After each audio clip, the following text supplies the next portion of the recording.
Have you ever imagined how the greatest empire in history almost destroyed itself? After the assassination of Julius Caesar, Rome was plunged into one of the darkest periods of its existence, the Civil Wars. The dream of an invincible empire gave way to an era of chaos, where unbridled ambition, brutal betrayals and bloody battles devastated cities, divided armies, and jeopardized the very essence of Rome. Old allies became enemies, and the struggle for power drove the Republic into a collapse that nearly extinguished its glory forever. But how did such a strong empire come so close to ruin? And what can this crisis teach us today? Get ready to dive into a story full of drama, conflict, and lessons that echo through the centuries. Picture the Roman Forum on a March morning in 44 BC. The sun, usually warm and welcoming, felt colder that day, as if it too sensed the tragedy that had shaken the city. Julius Caesar, the man who had shaped Rome's destiny, now lay dead. His body, pierced by more than 20 stab wounds, was a cruel portrait of an unimaginable betrayal.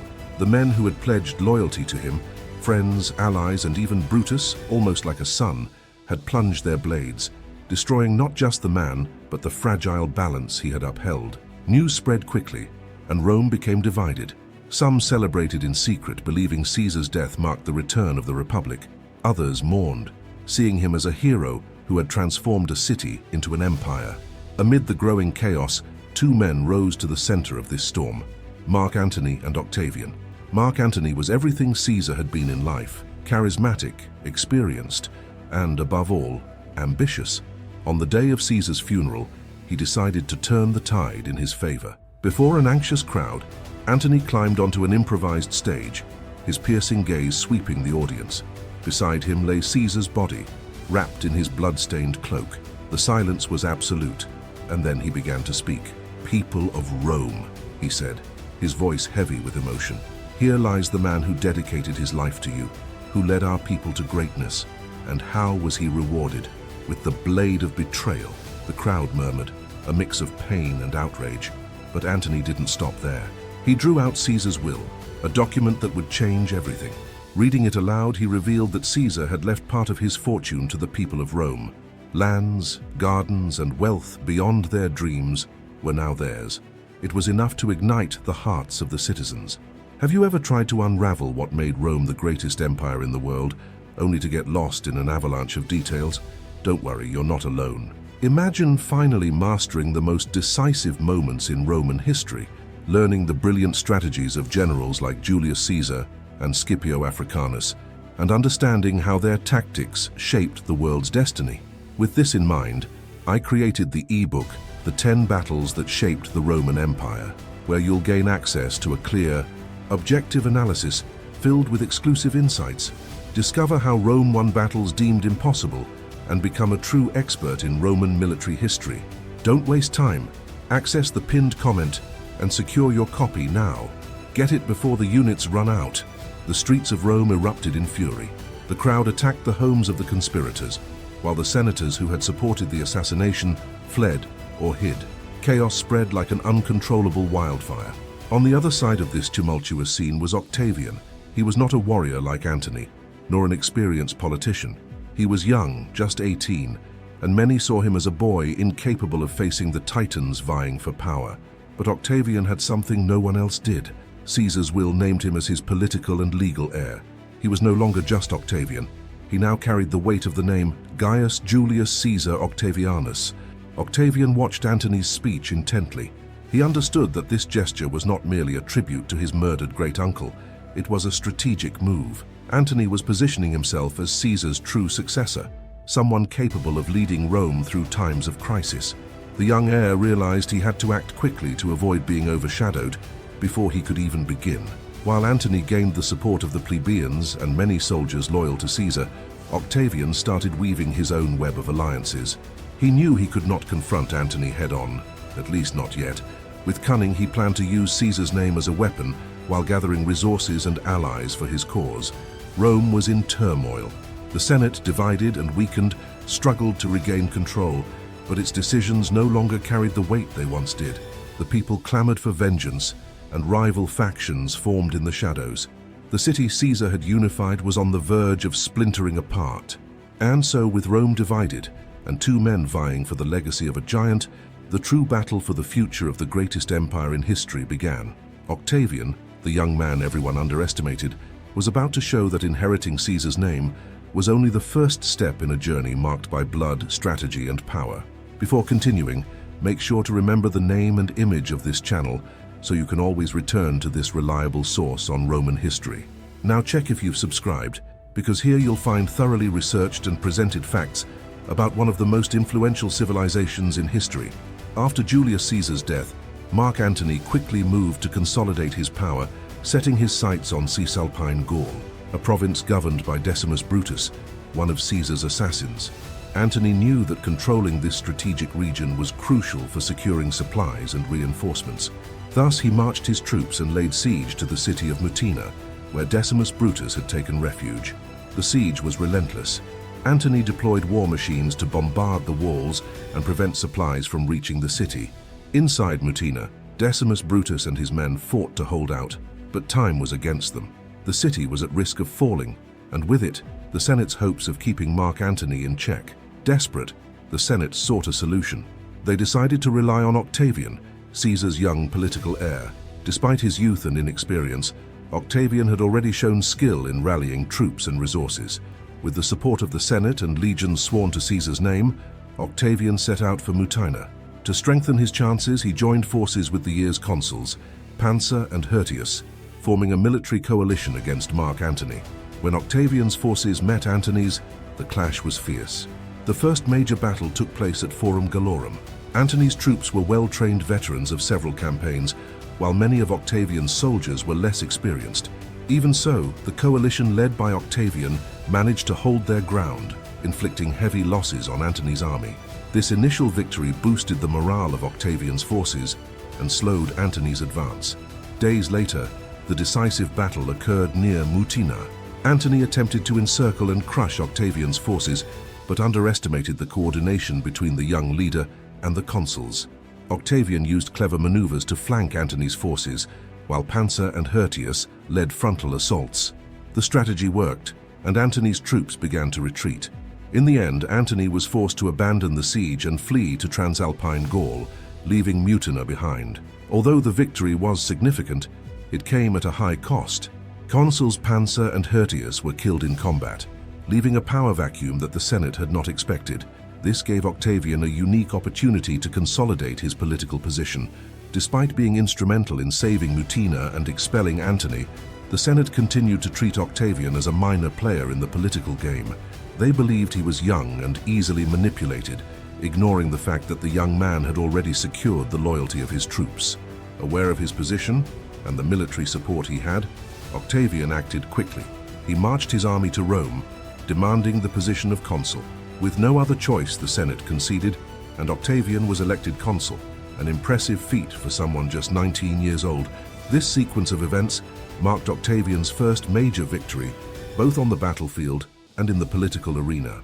He not only defeated one of Rome's most experienced generals, but also used the situation to his advantage to achieve political power. However, the defeat at Mutina did not mark the end of Mark Antony's ambitions. While Octavian celebrated his rise, Antony was reorganizing in the north, preparing for the next chapter of this confrontation that would shape Rome's destiny. Let me know in the comments if you're familiar with Rome's civil wars or if you know any interesting facts about them. The sky was heavy over Rome when Octavian, Mark Antony, and Lepidus made the pact that would change history. There were no smiles or warm handshakes. This alliance was cold, born out of necessity. The death of Julius Caesar had left a power vacuum that threatened to engulf the Republic. Brutus and Cassius, the men who led the conspiracy against Caesar, were far away, but their reach was dangerous. They had fled east, organizing armies and amassing resources to challenge any attempts at revenge. Octavian was young, but not naive. He knew he would need allies to secure the power that Caesar had left him. Mark Antony, experienced and shrewd, sought to consolidate his influence, while Lepidus, though less ambitious, provided troops and strategic support. The Second Triumvirate was born not out of trust, but out of a shared objective: to destroy Caesar's assassins and restore order. In 42 BC, the combined forces of the Triumvirate marched eastward. Brutus and Cassius were well positioned in Macedonia, where they had fortified their troops and secured supplies. They represented the last hope for those who still believed in the old republic, but they were about to face the full force of the new power taking shape. The decisive battle took place at Philippi. The armies met in a grand confrontation. On one side, Brutus and Cassius led seasoned men motivated by the promise of restoring the republic. On the other, Octavian and Mark Antony's legions, driven by loyalty to Caesar's name and the promise of rewards. It was more than a military clash. It was a fight for the future of Rome. The initial movements on the battlefield were tense. Brutus, a skilled strategist, managed to deal a significant blow to Octavian's forces, with Octavian barely escaping with his life. On the other side of the field, Cassius faced Mark Antony, who demonstrated his ability to turn the tide with bold tactics. Confusion engulfed the Republican side when Cassius, mistakenly believing Brutus had been defeated, committed suicide. This loss destabilized Brutus's troops. Even after Cassius's fall, Brutus continued to resist, leading his men with determination. But the pressure from the combined forces of the Triumvirate was overwhelming. Ultimately, surrounded and with no hope of victory, Brutus followed the same path as Cassius, taking his own life. With this, the Republic, as the conspirators had envisioned, came to its definitive end. The victory at Philippi was a milestone for the Triumvirate, but also the beginning of new problems. Mark Antony emerged as a military hero, while Octavian, despite his inexperience, gained even more support by demonstrating resilience in battle. Lepidus, on the other hand, began to be treated as a secondary figure, gradually losing relevance. The harmony that had united the three against Brutus and Cassius started to unravel. The personal interests of each member became evident, and the struggle for control of Rome would continue, now among the victors themselves. The Triumvirate, which had been created to unite forces, was on the verge of becoming a stage for explosive rivalries. The future of Rome was still uncertain, and new battles were on the horizon. If you're enjoying this content and feel that these stories of Rome are helping you better understand the empire that shaped the world, don't forget to leave your like. This not only helps spread the true history of Rome to more people, but also ensures that YouTube shows you more videos like this. So give it a like and strengthen this journey of historical discoveries.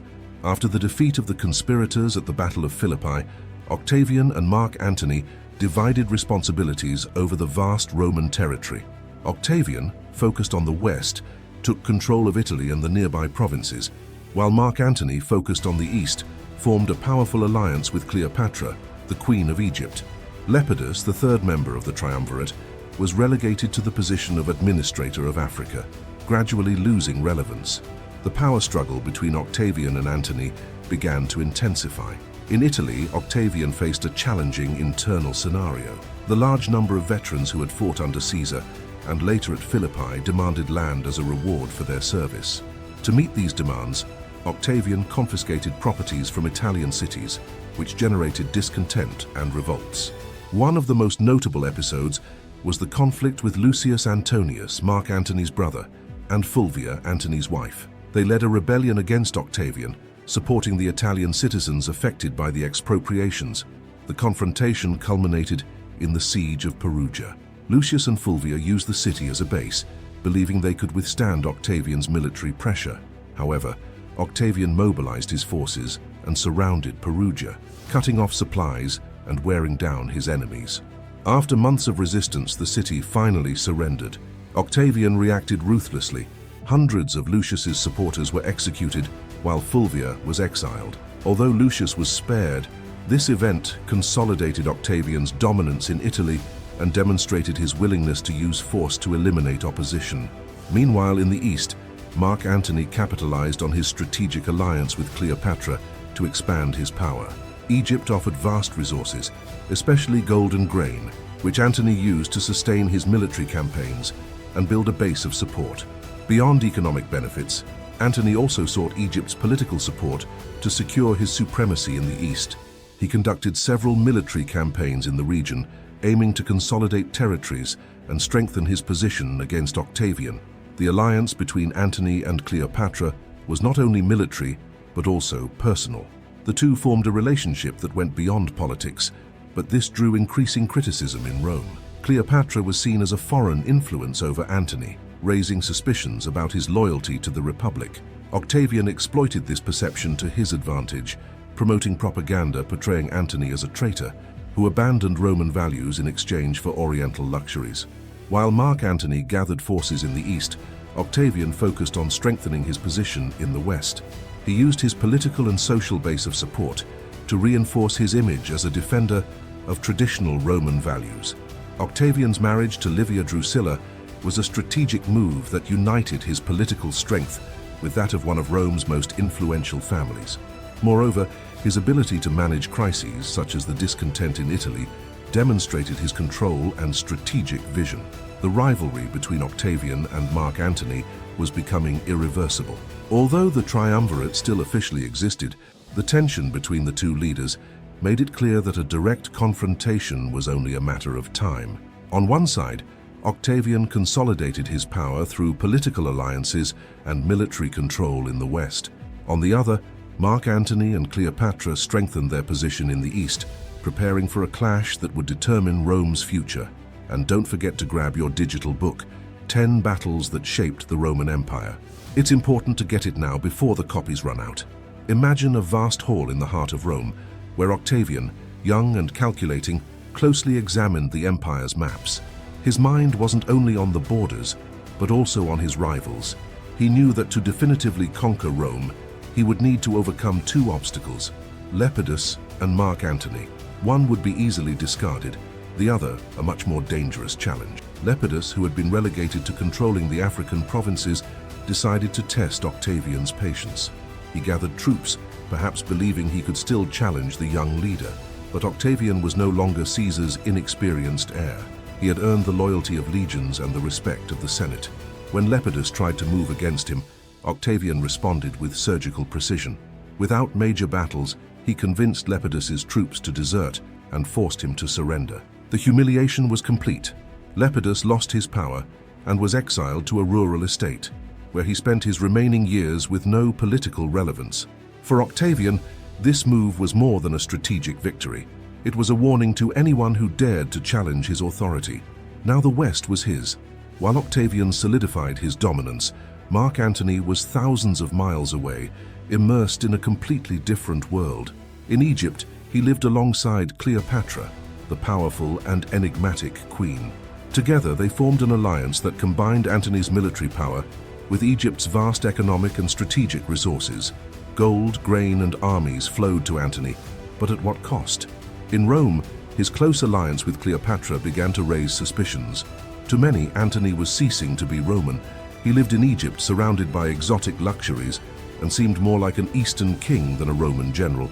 Cleopatra was seen as a foreign influence, a threat to Rome's purity and power. Octavian saw an opportunity.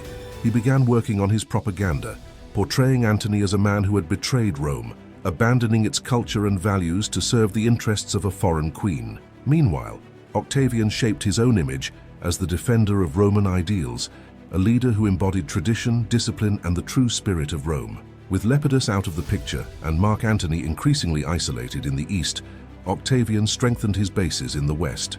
He ensured Italy's stability, calmed the veterans who had caused tension after land redistributions, and continued to gain the legion's support. Every move was calculated to prepare the ground for the inevitable confrontation. The division of the empire was clear. Octavian controlled the west while Antony and Cleopatra ruled the east. The tension between the two sides grew daily. Both knew there was no room for two rulers in Rome. The final confrontation was not just a possibility, it was a certainty. And while Octavian awaited the right moment to act, Mark Antony, lost in his alliance with Cleopatra, failed to see that the Roman world was turning against him. The battle for Rome's destiny was about to begin. Before continuing, I noticed you haven't subscribed to the channel yet. Don't miss out on all the content we bring about Rome and how it became such an incredible civilization.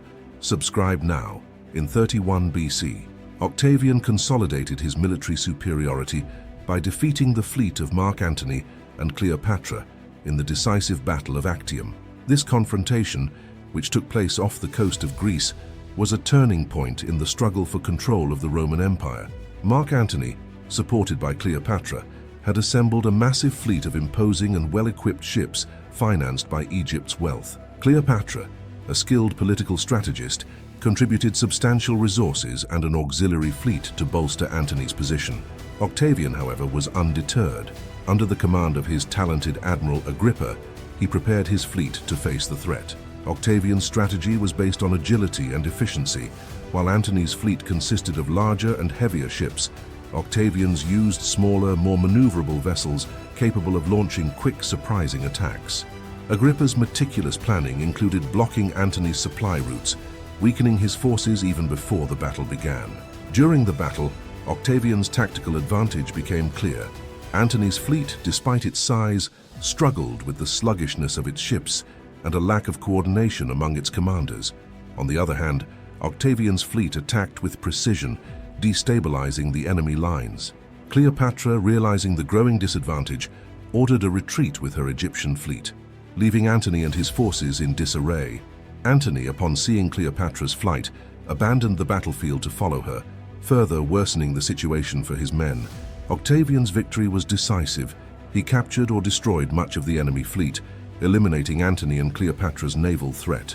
More than just a military triumph, Actium was a devastating psychological blow to the pair. The battle's outcome weakened their political and military positions, leading many of their allies to defect. After their defeat, Antony and Cleopatra fled to Alexandria, where they attempted to regroup their forces. However, the loss at Actium had crushed any hope of regaining control. Troops deserted, regional rulers renounced their loyalty, and financial support dwindled. Meanwhile, Octavian consolidated his position in the west, using the victory at Actium to strengthen his authority and spread propaganda against Antony and Cleopatra. Octavian pursued his enemies to Alexandria, advancing cautiously to ensure no strategic points were overlooked. His army, bolstered and motivated by the victory, systematically surrounded Egypt. Octavian used not only his military strength, but also his political influence to win over local allies and further weaken Antony and Cleopatra's position. The retreat to Alexandria marked the beginning of the end for the couple. Surrounded, politically isolated, and with dwindling resources, Antony and Cleopatra faced a desperate situation. Octavian's superiority, both on the battlefield and in the political arena, was undeniable. The siege of Alexandria would be the final chapter in a long struggle for control of the Roman Empire, sealing the fate of Antony and Cleopatra. What do you think so far about the story of the civil wars? Let me know in the comments if we've missed any details about the civil wars, or if there's something you know that we haven't mentioned. I'd love to see your knowledge. Under the scorching Egyptian sun, the streets of Alexandria were silent. A city once vibrant, filled with culture and commerce, now awaited its fate with anxiety and fear. Octavian's forces were at the gates, and the outcome seemed inevitable. At the heart of this tense scene, Mark Antony and Cleopatra faced their final hours of power. Mark Antony, a shadow of the man he once was, still tried to salvage what remained of his honor and position. Gathering the few troops still loyal to him, he launched one final attack against Octavian. However, Octavian's legions, disciplined and overwhelmingly superior in number, allowed no room for resistance. The battle was swift and brutal. Antony watched his men be defeated, his last attempt to turn the tide dissolving in the chaos of the battlefield. Back at the palace, Antony received the news that sealed his fate. Rumors claimed that Cleopatra had taken her own life. Desolate and without purpose, he decided to end it all. Taking his sword, he inflicted a grievous wound upon himself but did not die immediately. As he agonized, he was informed that the rumor was false. Cleopatra was still alive. In his final moments, Antony was brought to her. In the queen's arms, he breathed his last, ending his tragic journey. Cleopatra, in turn, was now in Octavian's hands. Intelligent and resourceful, she attempted to negotiate her survival. Cleopatra believed she could use her charm and diplomacy to persuade Octavian to allow her to continue ruling Egypt under her control. However, Octavian had other plans. He intended to take her to Rome as a prisoner, parading her in a triumph, an act that would symbolize Rome's total victory over its enemies. When Cleopatra realized that her fate would be public humiliation, she decided to take control of her own story. Refusing to be reduced to a war trophy, the great queen found her way out. Reports suggest that in secret, she arranged for a venomous snake to be delivered to her, hidden in a basket of figs. With dignity and resolve, she allowed the snake to bite her, ending her life on her own terms. Cleopatra's death marked the end of an era. With Antony and Cleopatra out of the way, Octavian consolidated his total control over Egypt. The city of Alexandria, a symbol of Hellenistic grandeur, became a Roman province. Egypt, with its wealth of grain and gold, was directly administered by Octavian, ensuring that these resources strengthened his position in Rome. Octavian's triumph was complete. Not only had he eliminated his rivals, but he had also ended the civil wars that had consumed Rome for decades. In Rome, his propaganda portrayed Antony as a traitor and Cleopatra as a foreign seductress, reinforcing Octavian's image as the savior of the empire. Now, with all power in his hands, Octavian was ready to shape Rome's future. The Roman world, finally unified under his command, was about to enter a new era, an era marked by his name, Augustus. With the deaths of Mark Antony and Cleopatra, Octavian solidified his position as the supreme leader of the Roman world. Egypt, once ruled by Cleopatra and the Ptolemaic dynasty, was transformed into a Roman province. This annexation was both a strategic and economic milestone. Egypt was the most important source of grain for the Mediterranean and housed one of the largest reserves of gold and natural resources of its time. By taking direct control of the territory, Octavian ensured that his administration would not be subject to interference from the Senate or other Roman governors. Egypt was efficiently integrated into the empire. Alexandria, the largest city in the territory, remained a vital commercial and cultural hub. By avoiding the destruction of the city and preserving its political and economic structures, Octavian secured the cooperation of the local population and minimized resistance. This pragmatic approach ensured that Egypt's wealth flowed immediately and consistently to Rome, strengthening the empire's economic foundation. In Rome, Octavian was received as a hero. He had defeated all his rivals, ended decades of civil war, and secured the empire's stability. His political and social standing was elevated to unprecedented heights. He was celebrated in triumphal parades and received a series of honorary titles that reinforced his authority. However, Octavian knew that absolute power could breed distrust and opposition, especially among the senatorial elite, who still harbored remnants of republican ideals. To consolidate his position without provoking rebellions, Octavian adopted a skillful political strategy. He announced his intention to relinquish the extraordinary powers he had accumulated during the conflicts. This move surprised many, but was part of a carefully calculated plan. The Senate, grateful for his leadership and fearing the return of chaos, insisted that he remain in charge. Octavian agreed, but under conditions that strengthened his authority without appearing to impose it. In 27 BC, Octavian was granted the title of Augustus, a term symbolizing reverence and sacredness. He became Rome's first citizen, princeps, maintaining the facade of a functioning republic while effectively ruling as an emperor. This political arrangement, known as the Principate, allowed Octavian to combine centralized power with respect for Roman traditions, avoiding the resistance that an openly declared monarchy might provoke. The decision to relinquish extraordinary powers was a brilliant political maneuver that solidified the imperial government. Octavian not only became the architect of the Roman Empire, but also ensured that his leadership was seen as a balance between tradition and innovation. His rise marked the end of an era of conflict and the beginning of one of the greatest civilizations in history. The Roman civil wars that followed Julius Caesar's death were a true storm that nearly destroyed Rome. Just imagine, friends turning into enemies, betrayals on all sides, bloody battles, and an empire on the brink of collapse. Every wrong decision and broken alliance only pushed Rome further into chaos. The empire came dangerously close to completely unraveling, but amidst this chaos, we saw how Octavian managed to turn the tide and put Rome back on track. However, the cost was immense. Countless lives lost, cities devastated, and a legacy of violence that will never be forgotten. This was a period that changed everything, not just for Rome, but for the entire world. And remember, whenever you have questions about how Rome was shaped, just grab your digital book, 10 Battles That Shaped the Roman Empire. I've left the link in the pinned comment. Get your copy now, as availability is limited. If you found this story fascinating, don't forget to like the video. It really helps bring you more content like this. And of course, subscribe to the channel to follow more incredible stories of ancient Rome and understand how these events shaped our history. See you next time.